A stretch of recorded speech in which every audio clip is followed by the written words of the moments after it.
Geysers and hot springs.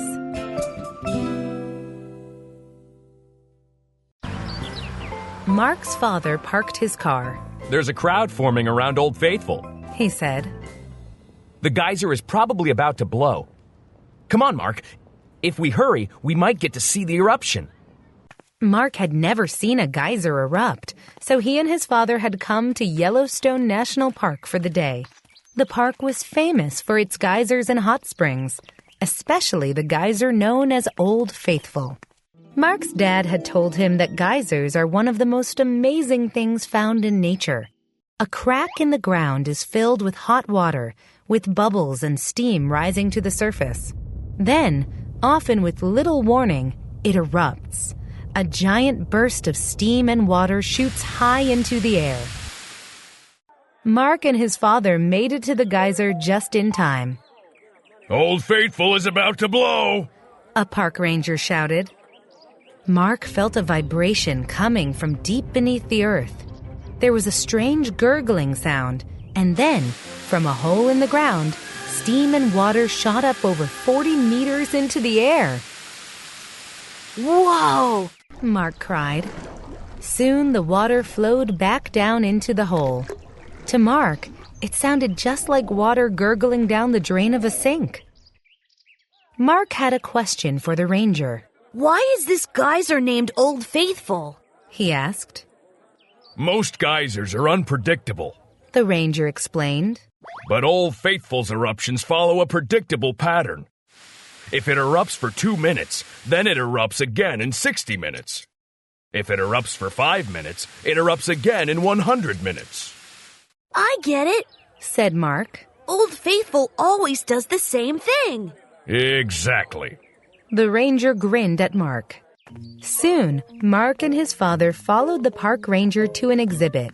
There, Mark learned that Yellowstone Park contains more than half of all the geysers and hot springs on Earth. What are hot springs? Mark asked the ranger. Are they different from geysers? Yes, they are different, the ranger replied. They form because of Earth's water table. When rain falls, some water sinks deep into the earth until it reaches a layer of rock.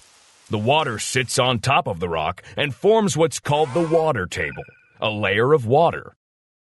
In some places, such as Yellowstone Park, the hot core of the earth is near this water table, so the water gets heated to boiling hot temperatures. If there is a crack in the earth above the water expands and forces its way up. Water then pools around the opening. I see. Mark nodded.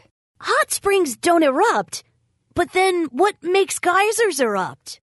Well, the park ranger said, a hot spring's crack, or fissure, is shaped like a pipe. But a geyser's fissure is wider, forming a large cavern underground. Hot water and steam rise and fill the cavern while the water at the top of the cavern cools off quickly.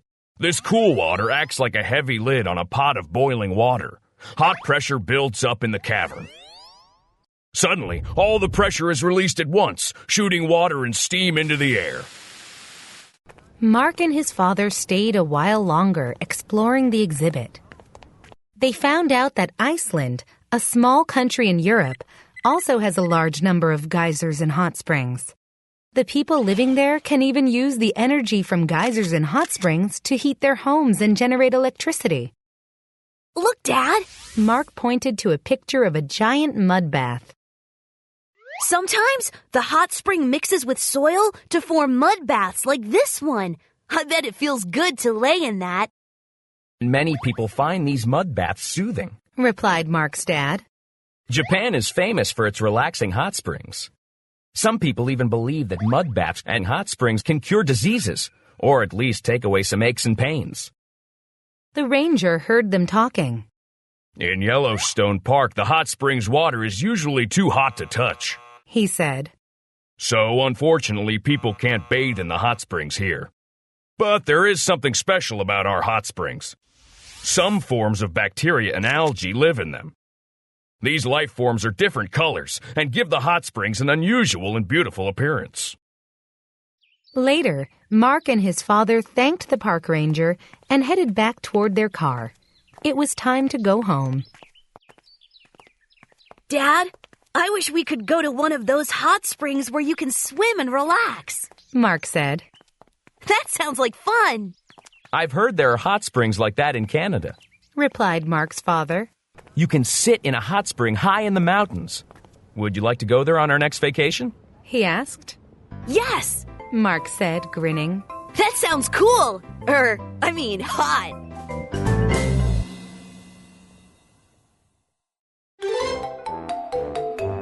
Little fun.